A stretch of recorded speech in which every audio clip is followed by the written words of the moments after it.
Here we go. We're on to another joker, another Islamophobe. Okay, let's do it.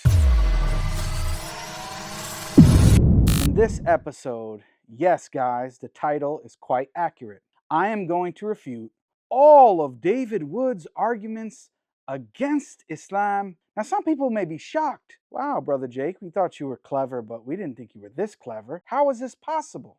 Well, I'm going to show you, I'm going to play a clip from a debate that David Wood had with Brother Daniel Hakikachu, in which he basically refutes all of his own arguments in just about 10 minutes.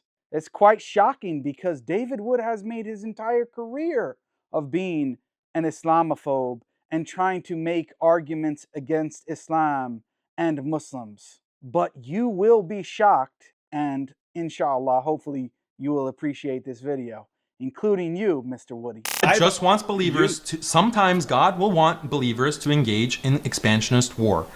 You just said yes. That's not, no, look, God could subjugate the entire world as far as I'm concerned. If God wanted to come down here and take over the world. That's morally valid. That's not my objection. That's morally valid. That's not valid. my objection to Islam. First of all, the question, we know. Your objection to Islam is that Islam is not true. Yeah, we know that. Here's a quick thing to note, and here's a quick thing to ask the audience. For those that are familiar with David Wood's videos, whether you be Christian, Muslim, or otherwise, what are the typical arguments that you believe, that you're familiar with, that David Wood makes against Islam?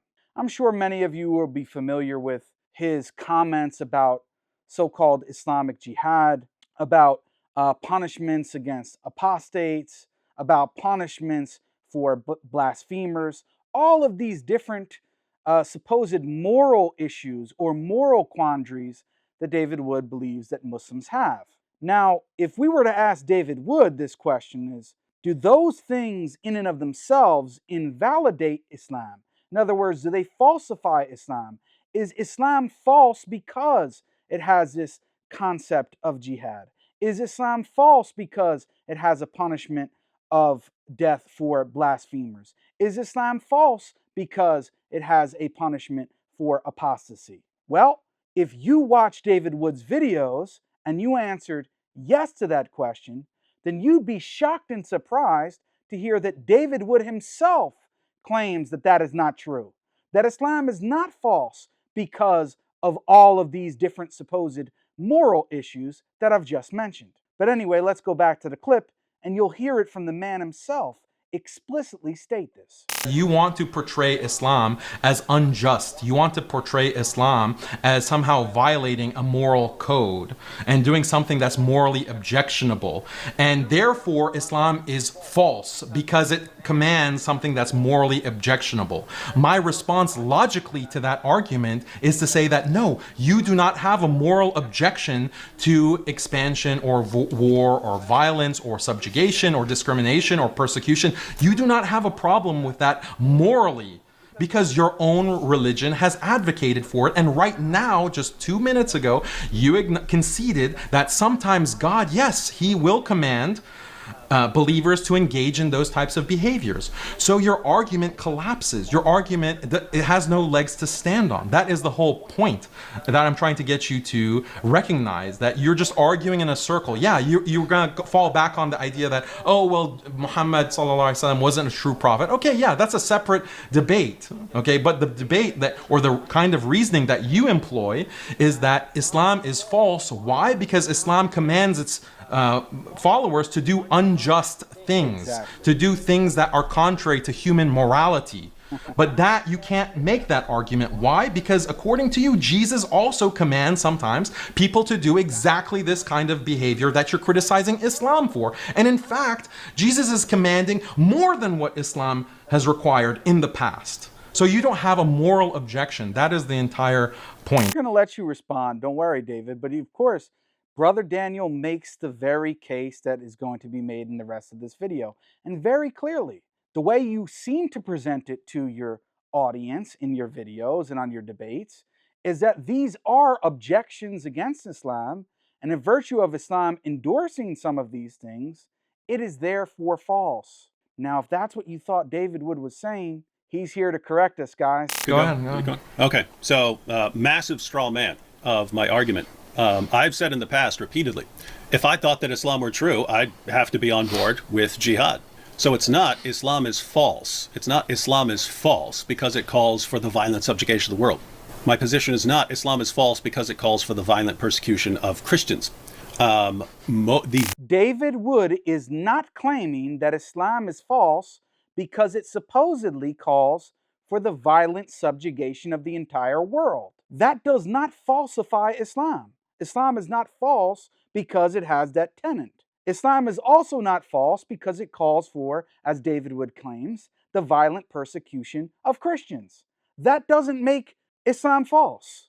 Are we shocked to hear that David Wood said this? Wow, so many people are wondering, well, it seems like he's been making that argument all these years. I'll let you be the judge. How jihad and what Islam commands, it's a response to politicians and journalists and educators and entertainers and lots of Muslim organizations and lots of Muslims, Muslim speakers, Muslim preachers who say Islam is a religion of peace and tolerance and Islam has nothing to do with any of this. That was the mantra from the time of 9/11 on, that Islam is this religion of peace. I'm trying to show over and over again from the Muslim sources that that's not what Islam is. So this is not, so notice that's separate from the issue of Islam being true or false. I'm saying it's false to say that Islam doesn't teach these things. Islam does teach these things, right? So that's separate from the issue of saying with the subtext, it's false. With the subtext that look at these crazy barbaric Muslims. Are you trying to pretend that that's not the whole subtext of all of your videos? There are crazy barbaric Muslims. There are crazy. Because if you're honest, you say, look, Islam does teach these things like persecuting the heretic or the blasphemer. If you're honest, you say, well, guess what? In the Bible, also Jesus has also commanded this in the past. Notice if someone that would be the honest thing to do. Listen. If someone instead of hiding it from your audience, I'm granting what you're saying.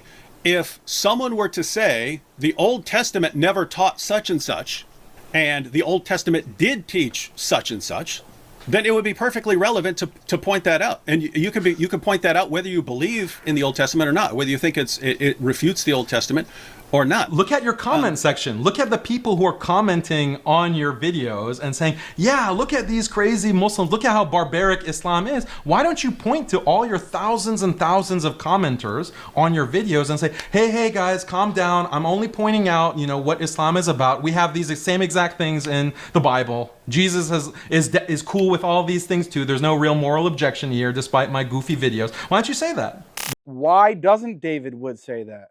Why doesn't David Wood make a very clear video? And I invite him to do so upon watching this, because I'm sure he will. His fans who comment on his videos, who supposedly don't understand any of the arguments he's making, will let him know about this video. So David, why don't you make a video and say, you know what, Jake is right. All of these supposed moral objections and moral quandaries that I raise with respect to Islam, they don't falsify Islam. Islam is not false because of any of these things that I mentioned. Why don't you make a video clearly and explicitly telling that to all of your hundreds of thousands of followers around the world? Let's see if you'll do it, Mr. Woody. Will you do it? We'll be watching. We'll be waiting. And here's the other point that I want people to take note of. This also is related to the PBD debate, Patrick Bet David debate, where we had with apostate Rashida and David Wood's good friend, who's been doing the same thing for many years, Robert Spencer, the very famous and well-known Islamophobe, who runs the same sorts of arguments. In fact, the very first question that PBD asked to Robert Spencer during that discussion was, he said, what is your biggest problem with Islam? What's the first thing that Robert Spencer went to? Islam is violent. It has all of this inherent violence within it. And he cited the law against apostasy. What was Jake, the Muslim Metaphysician's response? Exactly what Daniel did in this video to David Wood. Oh, really? Look at what your Old Testament says. Look at what it says the punishment for apostasy was in the Old Testament, which you believe that Jesus, your God, the Son, the second person of the Trinity, at least in part, revealed. So you can't believe that, because in order to be consistent, you would therefore have to also reject Christianity and Judaism. So it's the exact same problem that Robert Spencer found himself in. Just like when I asked him about, well, is it inherently immoral to do such and such? And he said, well, I don't know. I never actually thought of that. Really? But all your arguments against Islam are based on the premise that it is inherently immoral. And it's the same thing for David Wood, although now he's explicitly denying it in these clips. So it's just abject hypocrisy that we see from these fake liberal Christians, because all they really are secularists, or I call them succularists in disguise. That's who they are in reality. Also, here's another criticism of what Wood is saying here. He's saying, well, no, these things don't actually nullify Islam, right? Actually, any of these so-called problems that I bring up, moral problems with Islam, they don't actually falsify or disprove Islam. Because, and then his evidence that he goes on to cite is, well, because as long as it's revelation from God, in other words, he has this radical divine command theory. That's why him and people like William Lane Craig will defend the genocide and the absolute slaughter of the Canaanites. Remember what I cited from 1 Samuel 15:3 and similar passages in the PBD discussion? That God supposedly commanded the Israelites to slaughter man and woman, elderly, child, and even infant, not as collateral damage. Oh, we got them by mistake. We were trying to kill the bad guys. No, to go in and actually kill women, elderly, and children, non-combatants, infants, babies in the crib, right? That's what it says. And William Lane Craig defends it by saying, well, if God commanded it, then of course, not only do we accept that it's not immoral, it's actually a good thing to do, to kill infants. Now, I know some people say, well, hold on, Jake. There's been much pushback on William Lane Craig's recent comments, but he's been defending this position for years. And it's not only William Lane Craig. David Wood has a similar position based on their radical divine command theory. That is not the position of myself or even Brother Daniel. We believe, and this is a criticism of Randall Rouser and other Christians, that our moral intuitions that we have, which tell us that certain things are inherently immoral and wrong, like targeting infants and killing babies and targeting them in war, that is inherently immoral. Therefore, God would never command humans to do that. So that moral intuition that we have gives us reason to reject Christianity, at least Christianity as conceived by David Wood and William Lane Craig. It also gives us reason to reject Judaism or the Old Testament as being scripture from God based on their interpretation. And we Muslims believe that Allah subhanahu wa ta'ala, that God created us, every human being, upon the fitrah, which is an innate disposition to know certain things, that God exists, and also certain moral facts. And one of these moral facts, that God created us to have the innate disposition to actually know, and to come to know without receiving revelation, is that God, being just and merciful, would never command human beings to intentionally target infants and kill them. That is our position. And therefore, based on this moral intuition, we have good reason to reject David Wood, William Lane Craig, and these type of people's understanding of the Bible and Christianity, and even the scripture itself. So this is something very important to note, and that's why William Lane Craig has received a lot of pushback since then. Also, we also believe that when the revelation comes down, the Quran and Sunnah, in our case as Muslims, that it confirms those basic moral intuitions that we have.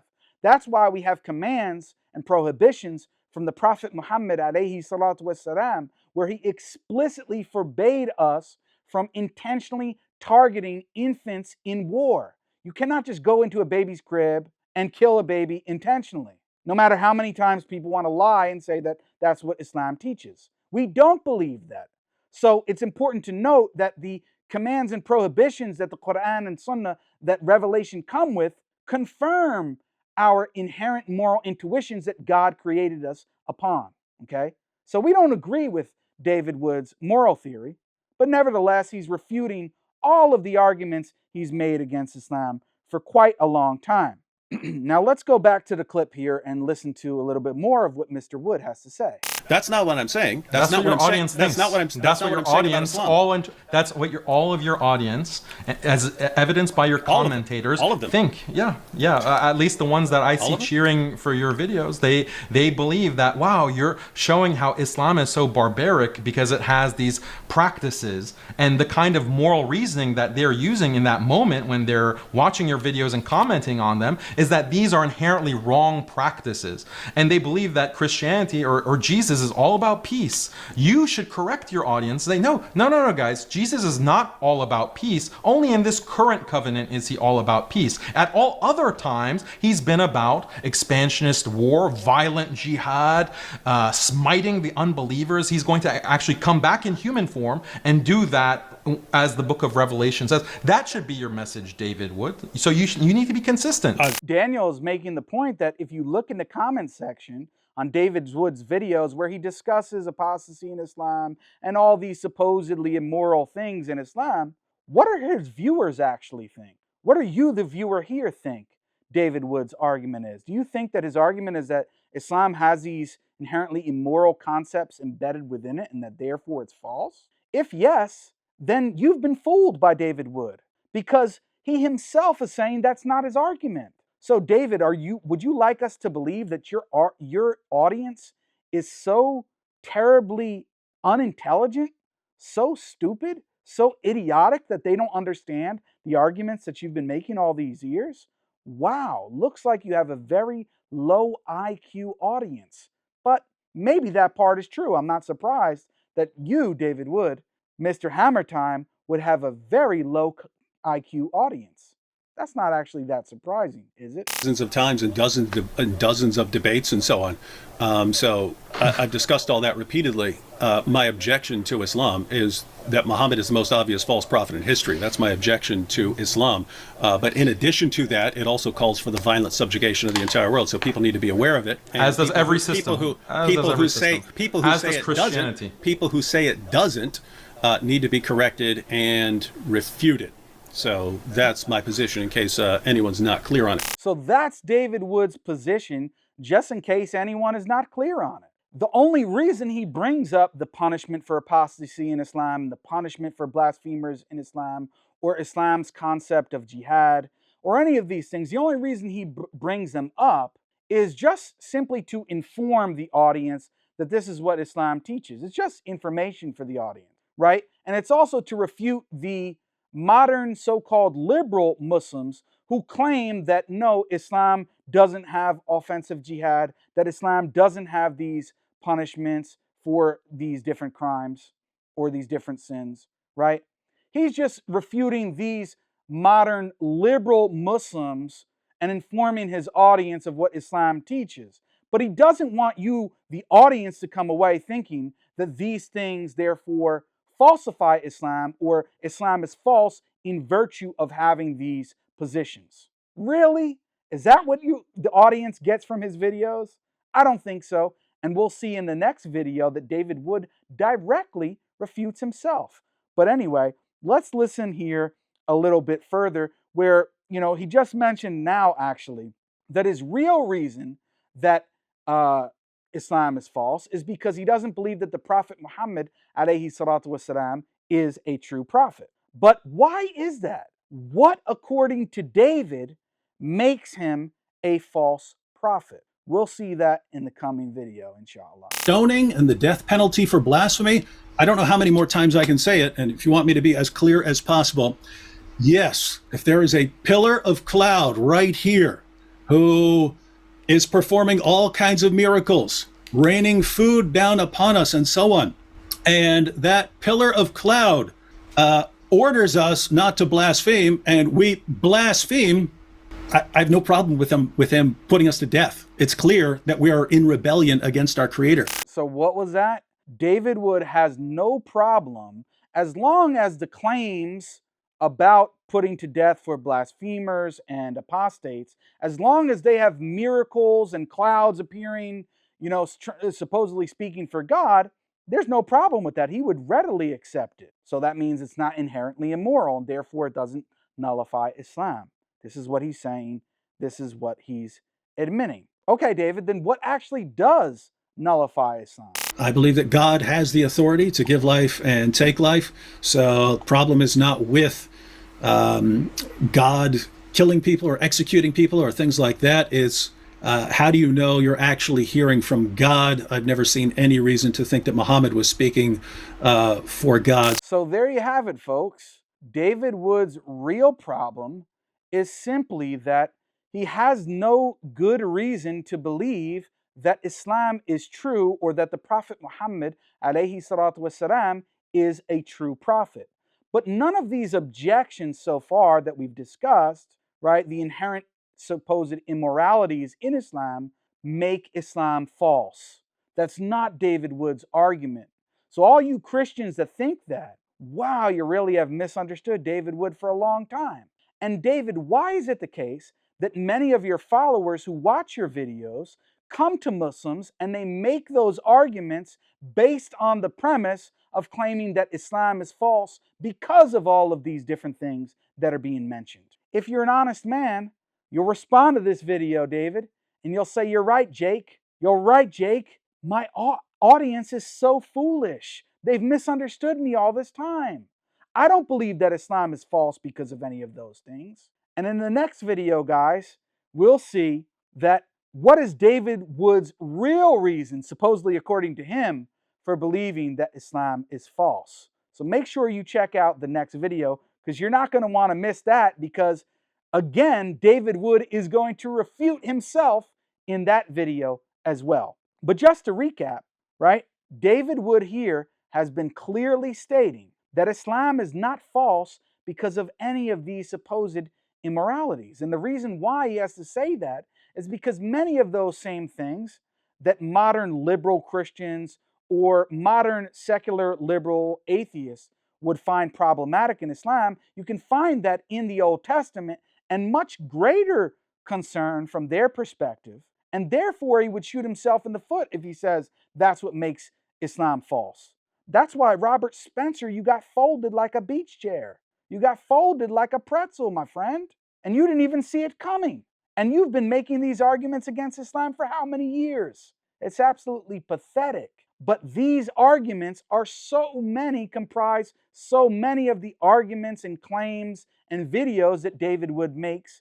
And therefore, the majority, almost all of his arguments can be boiled down to this, and he refutes himself. But if you thought the video was misleading, that all of David Wood's arguments against Islam are refuted, don't worry. Don't stay on the edge of your seat. Inshallah, in just a couple days, another video will be released to refute the final remaining arguments that David Wood attempts to present against Islam. With that being said, guys, if you enjoyed this video, please consider liking, sharing, subscribing to the channel. Share this on your social media platforms, no matter how big or how small. And consider donating at the GoFundMe link, which is pinned at the top of the description of this video. But until next time, guys, inshallah, I'll see you next time, Mr. Woody, aka Hammer Time Wood. Assalamu alaikum wa rahmatullahi wa barakatuh.